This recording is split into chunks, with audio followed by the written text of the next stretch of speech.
परम दयाल श्री ठाकुर जी के चरणों में मेरी कोटि कोटि प्रणाम। जगत जननी श्री वर्मा जी के चरणों में मेरी कोटि कोटि प्रणाम। परम पूज्यपाद श्री बरदा जी के चरणों में मेरी कोटि कोटि प्रणाम। परम पूज्यपाद आचार्य देव श्री दादाजी के चरणों में मेरी कोटि कोटि प्रणाम। परम पूज्यपाद बाबा दादा जी के चरणों में मेरी कोटि कोटि प्रणाम। परम पूज्यपाद श्री अरविंद दादा जी के चरणों में मेरी कोटि कोटि प्रणाम और इष्ट परिवार के चरणों में मेरी कोटि कोटि प्रणाम। और यहाँ उपस्थित सभी को मेरी आनंदित जय गुरु।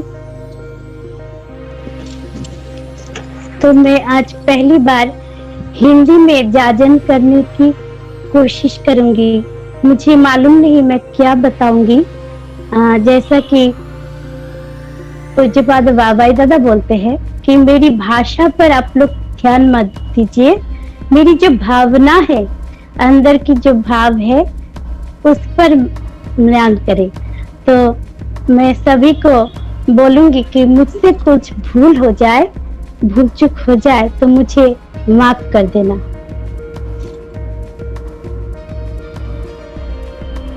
पहले मैं बताऊंगी कि ठाकुर जी कैसे अपने भक्तों को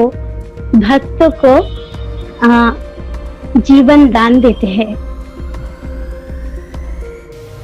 वैसे ही एक घटना हुई थी।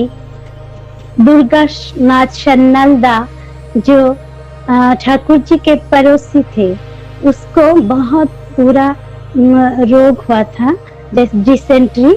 वे कभी कुछ खा नहीं सकते, जो कुछ भी खाते थे उसको डिसेंट्री और कुछ सब निकल जाते थे। तो एक दिन उन्होंने बैद्यनाथ में आया, फिर बहुत पूजा की, लेकिन उसकी भगवान ने उसकी नहीं सुनी। एक दिन सपनों में ठाकुर जी आए और उनको दिखाया कि उनका रोग का निरामय वही कर सकते हैं। तो वो सोचा वो कहाँ रहते हैं, आस पड़ोस में ही है, लेकिन ठाकुर जी के बारे में उनको कुछ मालूम नहीं था क्या करे वो। तो एक चिंता करते करते अनंत महाराज के घर पहुंच गए। वहां देखा ठाकुर जी को, तो ठाकुर जी को देखकर वो उसका सपने में जो आया था उन्हीं को देखा। ऐसे देखकर उसकी बहुत आंखों से पानी निकलने लगे और वो चरणों में काकुति मिनती करने लगे। आप ही थे वो जो मेरे स्वप्न में आए थे और मेरे इस रोग का निरामय आप ही कर सकोगे। तो बीमारी जो है वो बहुत कठिन बीमारी है, मैं कुछ खा नहीं सकते। ऐसे बहुत रोए और बोले और ठाकुर जी तभी उनको उठाकर अपने घर ले गए। और माता मनमोहिनी जी माँ बहुत व्यंजन बनाई और खाने के लिए व्यवस्था की। तो दुर्गानाथ सन्नाल जमींदार जो थे वो सोचने लगे, मैं तो बहुत साल से खाना खा ही नहीं रहा, इतना खाना नहीं खा, इतना मसाला खाने से तो मुझे बहुत पेट का दर्द शुरू हो जाएगा, अभी मैं कैसे खाऊं। वो अंतर्जामी परम दयाल बोले आपको कुछ नहीं होंगे, आप खा लीजिए, मेरे माँ ने बहुत प्यार से बनाई व्यंजन, आप खा लीजिए थोड़ा बहुत। फिर उन्होंने ठाकुर जी की बात सुनकर खा लिया और बहुत देर बाद भी उसको कुछ नहीं हुआ, पेट में कुछ दर्द नहीं हुआ। तो वो समझने लगे कि ठाकुर जी कौन है जो इतने बड़े रोग में मरण के पथ पर चल पड़ा, तो वो आकर मुझे बचा लिया ऐसे करके। तो ठाकुर जी मन ही मन वो ठाकुर जी के परम भक्त बन गए और ठाकुर जी के चरणों में गिर गए कि आप तो भगवान हो, मुझे आपने बचा लिया। और ठाकुर जी ने बोला नहीं आप दवाई खा लीजिएगा, दवाई लिख के दिया। फिर वो अच्छा हो गया, उसकी तबीयत सब कुछ ठीक हो गया। यही है परम दयाल जी की दया। परम दयाल जी जो हमारे उद्धार करता है, युग युग से वो आ रहे हैं, हम लोगों को समझा रहे हैं कि ठाकुर जी की पथ पर चलो। हम ही मूर्ख है जो ठाकुर जी को नहीं समझ पाते, लेकिन जो हमारे जो अधर्मी लोग हैं वे जो निंदा करते हैं, उस निंदा से भी हमें फायदा होते हैं, क्योंकि वो जब निंदा करते हैं ठाकुर जी की, तब हम लोगों को भक्ति के जो भाव है, वो हमारे अंदर के जो भक्ति के भाव है वो जागृत होता है। सब हम जो उनके संतान हैं, तब हमें ज्यादा भक्ति मिलती है। तो उन निंदुक का भी जरूरत है हम लोगों के लिए। वर्मा जी एक दिन वर्मा जी ठाकुर जी के एक सेविका थी, वो सेवा नाम की एक माँ थी। सेवा नाम की एक माँ थी, वो काली पूजा करती थी। तो एक दिन रात को उनके सपने में ऐसी आई कि माँ आधा काली बन गई और आधा बर्मा बन गई, बर्मा है ऐसे दिखाई दी। तो सेवा माँ सोचा कि मैं क्यों काली पूजा करूं, मेरी बर्मा ही तो काली जी है, मुझे सपने में दिखाई दी। तो ठाकुर जी को दूसरे दिन जाकर प्रणाम किया, दर्शन प्रणाम करके बोली कि ठाकुर जी, बर्मा जी तो स्वयं काली माँ है, मैं तो काली पूजा करती थी, लेकिन अब मैं नहीं करती, क्योंकि मैंने सपने देखा काली माँ आधा काली और आधा बर्मा जी हो गए, तो अभी से मैं काली पूजा करना छोड़ दी। तो ठाकुर जी ने मुस्कुराई और बोला कि ओ बर्मा ही काली माँ है, तो पूजा क्यों छोड़ दिया? तुम तो काली माँ बर्मा जी को लेकर ही काली पूजा कर सकती हो, ऐसा परम दयाल जी ने बोला। अभी हम देवघर में देखते हैं, जो काली पूजा के दिन देवघर में बर्मा जी को लेकर वो निर्देश पालन किया जाता है। इस बात को देखकर ऐसा लगता है कि बर्मा जी ही, ठाकुर जी ने बताया, बर्मा जी ही आदि शक्ति, वो महामाया खुद काली माँ है, दुर्गा माँ है, विपदनाशिनी माँ है। कितनी घटना घटी, कितनी अलौकिक घटना भी घटी उन दिनों में, बहुत सी घटना घटी। अब 20-30 मिनट में ठाकुर जी जो परम दयाल है, इस विश्व संसार का मालिक है, उनके बारे में 30 मिनट बोलना बहुत कम है। हम लोग पूरी जिंदगी भी बोल दे तभी कम है ठाकुर जी के बारे में। तो मैं एक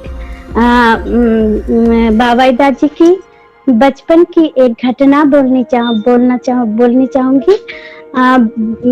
बाबाईदा जी ठाकुर जी जैसे लीला किए, बचपन में नटखट थे, बाबाईदा जी भी वैसी नटखट थे। वो तुलसी पत्ता है ना, ये तुलसी पत्ता छोटा, बड़ा और मीडियम साइज का होता है, तो वैसे ही ठाकुर जी हम लोगों ने नहीं देखा, लेकिन आचार्य देव दादा, बाबाई दादा और पूज्य बात अरविंद दादा को देखकर ऐसा मन में खुश महसूस होता है कि खुद ठाकुर जी को देख लिया हम लोगों ने। ऐसी बातें हैं, ऐसी उनकी लीला है, जो हम लोगों को ऐसा लगता है कि हम लोगों ने ठाकुर जी को नहीं देखा तो क्या हुआ। ठाकुर जी तो बाबाईदा में आचार्य देव से दादा के यहाँ लीला कर रही है, तो तुलसी पत्ते के जैसे गुण है, वही गुण बाबाईदा आचार्य देव ऐसे गुण है, तो वही ठाकुर जी है हमारे लिए। तो बाबाईदा जी भी लीला किए, बहुत लीला किए। उन्हीं में से मैं एक बचपन का घटना आप लोगों को मैं बताती हूँ। एक दिन बाबा आचार्य देव श्री दादा जब गुवाहाटी मंदिर में ज्यादातर रहते थे, तब बाबा दादा बहुत छोटे थे, छोटे उम्र के थे, बहुत साल रहा गुवाहाटी मंदिर में। एक दिन बाबा दादा के लिए आचार्य देव ने एक टीचर का बंदोबस्त किया पढ़ाई के लिए। तो बाबा दादाजी को उस दिन पढ़ाई करने का कुछ मूड नहीं था। तो बाबा दादाजी ने वो टीचर को देखा, टीचर आया और देखा, प्रणाम किया और बैठाया और बोले कि सर आपने कभी आसमान में तारे देखे हैं? तो टीचर ने बोला हाँ देखे हैं। तो कभी गिनती किए हैं? बोले नहीं, आसमान में तारे मैं कैसे गिनती कर पाऊंगा। तो कर लीजिए, देखिए तो कितने तारे हैं, गिनती कर लीजिए। आकाश में आसमान में कितने तारे हैं वो गिनती कर लीजिए। तो वो सर जाकर टीचर जाकर आसमान में देखने लगा कि कितने तारे हैं। फिर आचार्य देव श्री दादा ने देखा वो शिक्षक जो आए थे वो क्या कर रहे हैं, ऐसे आसमान में क्यों देख रहे हैं। तो पूछा आप यहाँ पे क्यों है, बाबा दादाजी के पास जाओ और पढ़ाई लिखाई कराओ। लेकिन उन्होंने बताया कि मैं तो गया था, लेकिन बाबा दादाजी ने बोला आसमान में कितने तारे हैं गिनती करो। तो मैं वही गिनती करने के लिए आ गया। तो मन ही मन आचार्य देव श्री दादा हंसी। तो ऐसे नटखटपन बाबा दादाजी की तो ऐसे ही लीला करते रहते हैं। अविंदा जी भी बहुत लीला, अविंदा दादाजी भी बहुत लीला किए। फिर मैं एक छोटी बच्ची की कहानी बतानी चाहती हूँ। वो सच्ची घटना है। हमारे यहाँ आसाम में डिब्रूगढ़ नाम के एक जगह में एक बच्ची, छोटी बच्ची की कहानी है। वो बच्ची उसके बाबा माँ दीक्षित थे, शोषणी करते थे, तो बहुत भक्त थे। वो बच्ची एक दिन टेबल में, उसके पढ़ाई के टेबल में बाबा दादा के एक फोटो देखे। वो पिक्चर देखकर बोले माँ ये कौन है? तो एसएमएस में बोला ये तो कौन है? फिर बोले कि ये तो भगवान है। ऐसे बोले एसएमएस में, ये फोटो भगवान जी का है, भगवान जी सब सुनते हैं। अच्छा, तो बच्चे ने बोली अच्छा भगवान जी सब सुनते हैं तो मेरी बात सुनेंगे, मुझे गिफ्ट देंगे? बोले हाँ तुम्हें गिफ्ट भी देंगे, बहुत प्यार करते हैं सबको भगवान जी। अब अगर तुम सब काम ठीक से करो तो तुम्हारी बात भगवान जी सुनेंगे। ये बात सुनो। फिर वो बच्चे रोज जब हॉर्लिक्स लाते थे उसके लिए ग्लास में, तो उसमें से थोड़ा सा हॉर्लिक्स एक कप में लेकर वो बाबा दादाजी को बोलते थे, बाबा दादाजी आप ये ग्रहण करो, ये खा लो, ये आप खा लो, मैं थोड़ी आप थोड़ी खा लीजिए, ऐसे करके। तो बिस्किट दो दिया तो वो छुप छुप कर ऐसे करती है। माँ को कुछ मालूम ही नहीं, वो छुप छुप कर ऐसे करते रहे। बिस्कुट दो बिस्कुट दिया तो बिस्किट भी एक बिस्किट बाबा दादाजी को दे देते थे। ऐसे ही जो खाना परसती है माँ, सब कुछ थोड़ा थोड़ा करके बाबा दादाजी को देकर वो बच्ची खाती है। तो उसका एक दिन बर्थडे आ गई। बर्थडे जब आ गए तब उसके घर में एक बर्थडे के लिए एक सत्संग का आयोजन किया। उसके पिता माता ने एक सत्संग का आयोजन किया। फिर एक सत्संग हुए। उधर बाबा दादाजी आसाम के एक गुरु भाई को कॉल करके बताया डिब्रूगढ़ में एक बच्ची है। उस बच्ची का नाम और एड्रेस दे दिया और बोला एक सुंदर सी एक ड्रेस खरीद कर तुम उस बच्चे के घर में दे आओ। वो बच्चे जो बच्चे थे वो सुबह उठकर ही, आज मेरे बर्थडे है, आज बाबा दादी मेरे लिए एक ड्रेस भेजेंगे, ऐसे बोल के बैठी थी। और उसकी माँ हंस पड़ी, बोले पगली, ये तो पगली है, ऐसे बोली हंसी। तो वो बाबा दादी एक ड्रेस खरीद के उस भक्त से खरीद के एड्रेस दे दिया और डिब्रूगढ़ गाड़ी लेकर वो चले गए।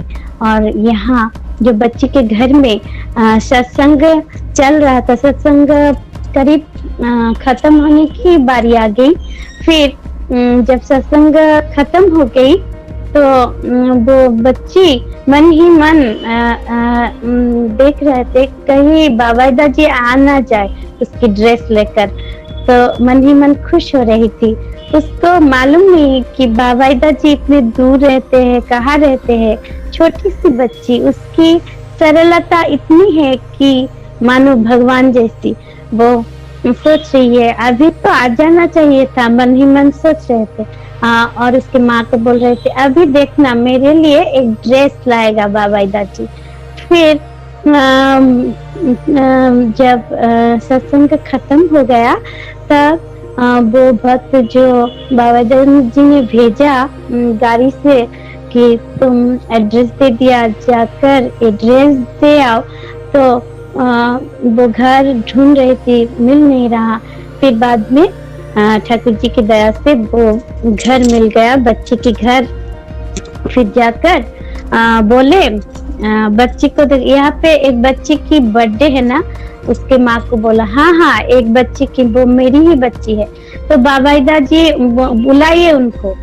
फिर बुलाया, बच्ची को बुलाया। फिर बच्ची आई और वो ड्रेस को देकर बोली तुम सुबह क्या बोली, तुम कुछ मांगी, तुम्हारी बर्थडे है, कुछ मांगी? बोले हाँ मैं तो बाबा दादी से, मेरे भगवान से, मैं तो मेरे भगवान जी से ये मांग रही थी कि मुझे एक नई ड्रेस मिले। तो वो ड्रेस बच्ची को दिया, पर बोला ये लो, ये तुम्हारे बाबा दादी ने देवघर से तुमको भेजा। तब उसकी जो माँ है, बाबा है, वो बहुत रो पड़े कि ऐसे भी घटना हो सकती है क्या? बाबा दादी को कैसे मालूम? मैं तो ऐसे ही बोल रही थी। बच्ची को भी मालूम है कि ये ड्रेस उसको मिलने वाली है और बाबा दादी भी अंतर्यामी है। कैसे उसको पता चला कि इसको ड्रेस चाहिए? तो देखिए बाबा दादी की लीला देखिए। तो वे तो हम लोगों को समझ में नहीं देते हैं। वो बोलते हैं सब कुछ ऐसे कर्म करो तो मिल जाता है, लेकिन कुछ ऐसे भी बातें हैं जो हम लोग अगर ठाकुर यहाँ बैठकर सरलता से ठाकुर जी को बोले, वो सुन लेते हैं। यही है हमारी दयाल ठाकुर जी की दया और लीला। हम लोगों को ठाकुर जी की जो लीला है, जो हम लोगों को बहुत अच्छी लगती है, लेकिन जिसने दीक्षा नहीं ली, जिसने ठाकुर जी के चरणों में अभी तक स्थान नहीं मिला, जिसको वो जो संतान है प्रभु ठाकुर जी की, उनको भी हम लोगों को ऐसा कोशिश करना चाहिए। जैसे कि आचार्य जी देव दादा ने बताया दीक्षा के बारे में, तो दीक्षा के बारे में जो बताया, हम लोगों को सबसे पहले उसी पर गौर करना चाहिए, क्योंकि हम लोग बच जाएंगे ये बात ठीक नहीं। ठाकुर जी ने बताया परिवेश, परिवार, आपके आस पड़ोस सभी को लेकर हमें बचना है। क्या पता कि और भी खराब दिन हमारे निकट आ रहे हैं, इसलिए दीक्षा की व्यवस्था करने के लिए बोला। तो हम लोगों को ये बात गौर करना चाहिए। हमारे परिवार में, हमारे जो परिवार है उसमें थोड़ा बहुत ठाकुर जी की चर्चा करना चाहिए।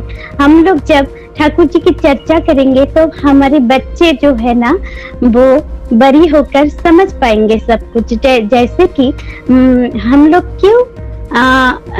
क्यों मेडिटेशन करते हैं, मेडिटेशन करने से क्या फायदा होता है।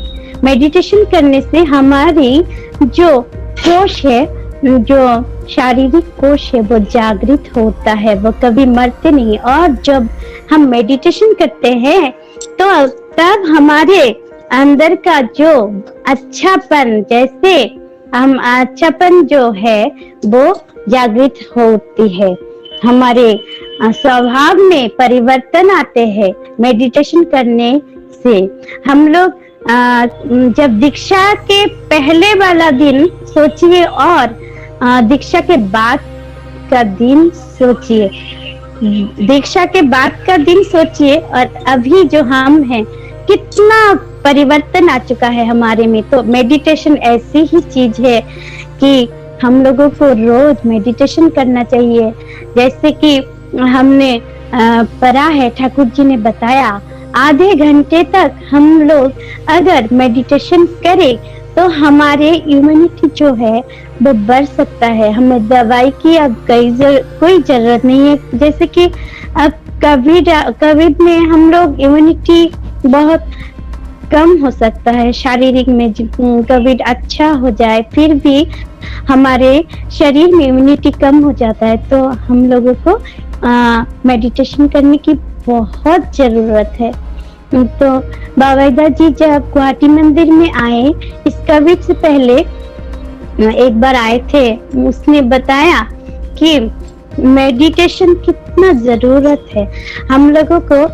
उसने एक बात बताई कि हम लोग को सब ठीक ठाक करते हैं, खाना खाते हैं वो भी ठीक टाइम पर, स्नान करते हैं, टीवी देखते हैं, मोबाइल देखते हैं, लेकिन जब हम मेडिटेशन करने के लिए बैठते हैं तो हमारे चिंता कुछ और ही होती है। 2 मिनट 3 मिनट 4 मिनट किया तो हमारे मन जो है बोलते हैं किसको खाना नहीं दे, आज खाने में क्या क्या बनाऊं। ये सब भाव जो है हमारे अंदर घुस जाते हैं। हम ठाकुर जी को वक्त नहीं देते, सबको वक्त देते हैं, लेकिन ठाकुर जी के बारे में नहीं सोचते, इस शरीर के बारे में नहीं सोचते। जो अंतर्यामी है, हमारे अंदर में अंतर्यामी है, वो परमपिता, उसको भी कुछ चाहिए हमारे लिए, हमें करना है उसके लिए। तो वो है मेडिटेशन। जैसे शरीर को खाना चाहिए वैसे ही इस हमारे अंदर जो परमपिता है उनके लिए थोड़ा बहुत खाना चाहिए। वो खाना क्या है? वो खाना है वो नाम ध्यान। वही नाम ध्यान जो हम करते हैं वो हमारे लिए ही है, ठाकुर जी के लिए नहीं, वो हमारी मंगल के लिए ही है। तो ठाकुर जी हम नारियों को बहुत बहुत गुरुत्व दी है। हम नारी जो है ना वो सब कुछ कर सकते हैं जो एक पुरुष नहीं कर सकते। मैं खुद बता रही हूँ, मैं एक लड़की हूँ, बेटी हूँ, बहू हूँ, इसे मुझे प्राउड फील होते हैं कि जन्म जन्म में भी मैं ऐसी बहू बेटी ही बनूं, क्योंकि नारी सब कर सकती है जो एक पुरुष नहीं कर सकते। नारी, अगर हम सब सत्संगी मिलकर हम नारी जग जाए तो फिर ऐसा भी वक्त आ सकता है कि पूरे वर्ल्ड में सत्संग ही होगा। सब में हम ये कर सकते हैं, क्योंकि इस पृथ्वी का हर पुरुष ही हमारे संतान है। हम माताओं को बहुत गुरुत्व दिया। ये जो मैं बात बता रही हूँ, आप लोगों को अगर अच्छा नहीं लगा तो आप छोड़ दीजिएगा। और जो अच्छा लगा जो बातें वो जरूर कोशिश कीजिएगा। देवघर में हम जाते हैं किस लिए? देवघर में हमारा आचार्य देव परंपरा है, वहाँ पे हमारे बाबा दादा है, आचार्य देव ही है। आचार्य देव जी जब बैठे हुए हैं कुछ सीखने के लिए मिलते हैं। हमारे पूजनीय बहुरानी माँ कैसे आचार्य देव से अपनी, जैसे वो बेटी है और आचार्य देव जी वो बाबा है। ससुर और बहू उनमें कम बाबा और बेटी जैसे ही एक भाव दिखाई देते हैं। कैसे पूजनीय अविंददा बाबाईदा जी बैठे हो तो कैसे जाकर बैठते हैं, ये सब सीखने वाली बात है। देवघर में जाने से हम लोगों की बहुत कुछ हम लोगों को सीखने मिलते हैं। हमारे बच्चे जो है ना, उसको अगर देवघर में साल में 2-3 बार, अभी हम नहीं जा सकते तो क्या हुआ जब ठीक हो जाएगा। हम बहुत आशावादी है क्योंकि ठाकुर जी एक दिन ना एक दिन सब ठीक कर देंगे। ठाकुर जी के ऊपर भरोसा रखना चाहिए और विश्वास भी।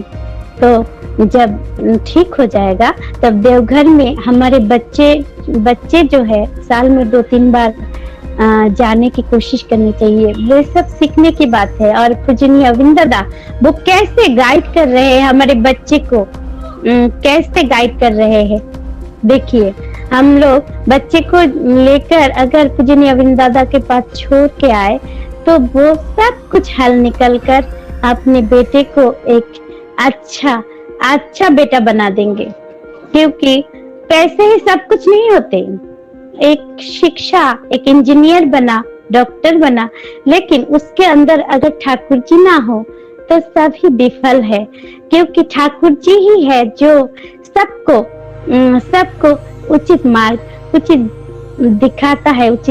दिखाता है। कैसे हम माँ बाबा को सम्मान करें, सुबह उठकर प्रार्थना करें और इष्टविधि प्रार्थना के बाद बाबा और माँ को कैसे प्रणाम करते हैं। ये जो बेटी है, हमारे बेटियां है, उन लोगों को ससुराल में जाकर कोई दिक्कत ही नहीं होगी। उसके जो पति है उसका सम्मान करने की उसको सिखाया नहीं जाएगा, वो खुद सीख कर जाएगी अपने मायके से। माँ जब अपनी पति को अपने बाबा को प्रणाम करेगा तब उसके बच्चे जो है वो देखेंगे, देखकर खुद ही, आपको कुछ बताने की भी जरूरत नहीं है। ठाकुर जी की ऐसी संस्कार है हमारे में कि हमें देखकर हमारे बच्चियां सीखेंगे और ससुराल जाकर उसको वो बड़ा अफिसर भी बन जाए तब भी अपने पति को प्रणाम करते हुए खिंचाएगी मत। वो अच्छे से सम्मान के साथ प्रणाम करेगी। यही सब है हमारे सत्संग, जिसे कहते हैं मैन मेकिंग इंडस्ट्री। मेरे वक्त शायद हो गए हैं। मैं एक घटना बोलकर मेरी इष्ट प्रसंग खत्म करूंगी। मैं बहुत साल पहले, 2-3 साल, शायद 2019 में होगा ना 18 में, भूल गई मैं। धृति बर्तन उत्सव थी तेजपुर में, वो कलियाबर जगह में उत्सव थी।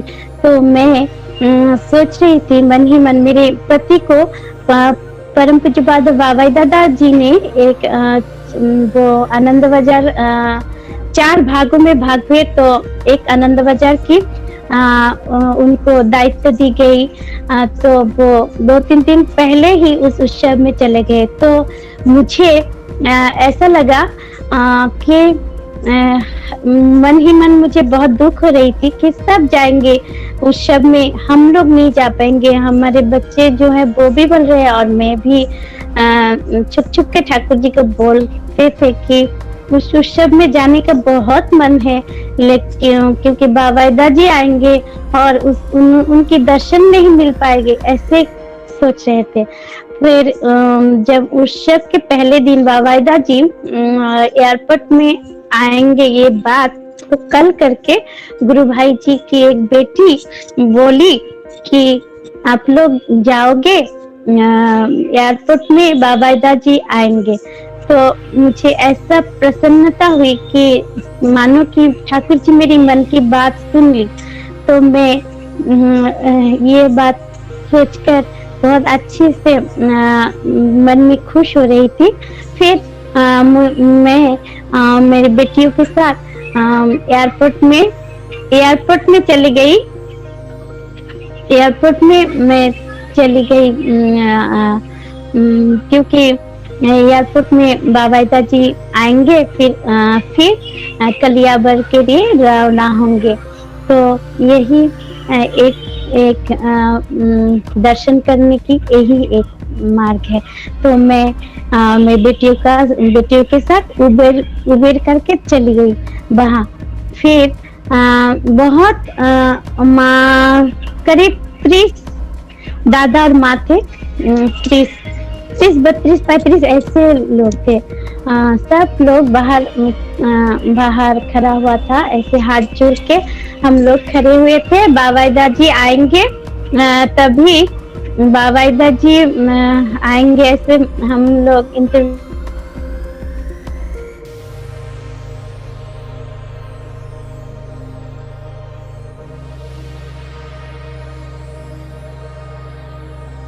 के बीच मुझे खोज कर निकाली और मुझे देखकर हंस रहे थे। इतनी सुंदर मनोहर दृश्य थे वो कि मेरी हंसी, वो हंस रहे हैं, मैं भी हंस रही थी। हंस ही रहे थे। वो स्टेप बाय स्टेप आगे बढ़ा और हंस रहा, वो स्टेप बाय स्टेप आगे बढ़ा और हंस रहा, मैं भी हंस रही। ऐसे हंसते आगे निकल आया। तो मैं जब वो पल था, ऐसे पल मानो कोई नहीं है, सिर्फ मैं और बाबाईदा जी ही है। ऐसे मुस्कुरा, वो मेरे लिए बहुत प्रभु की दया, मैं कह सकती हूँ कि प्रभु जी कैसे मुझे से साधारण माँ की बात सुन लेते हैं कि बाबाईदा जी की दर्शन हमको नहीं मिलेगी, लेकिन वो दर्शन हमको मिल गए। और इतने भक्त थे वहाँ और मुझे ही ढूंढकर मुझे ही देखा और मुझे देखकर हंसते आगे बढ़ा। तो ये मेरे लिए बहुत बड़ी बात है। परम पिता के रातुल चरणों में मैं सबकी मंगल प्रार्थना करती हूँ। आप लोग सभी ठाकुर जी की एक बात निर्देश मानकर हम लोग सभी चलेंगे तो इस विश्व में ठाकुर जी ही होंगे और सब कुछ ठीक हो जाएंगे। यही मैं परम दयाल जी की चरणों में प्रार्थना करती हूँ, निवेदन करती हूँ। जय गुरु। वंदे पुरुषोत्तमम, वंदे पुरुषोत्तमम, वंदे पुरुषोत्तमम।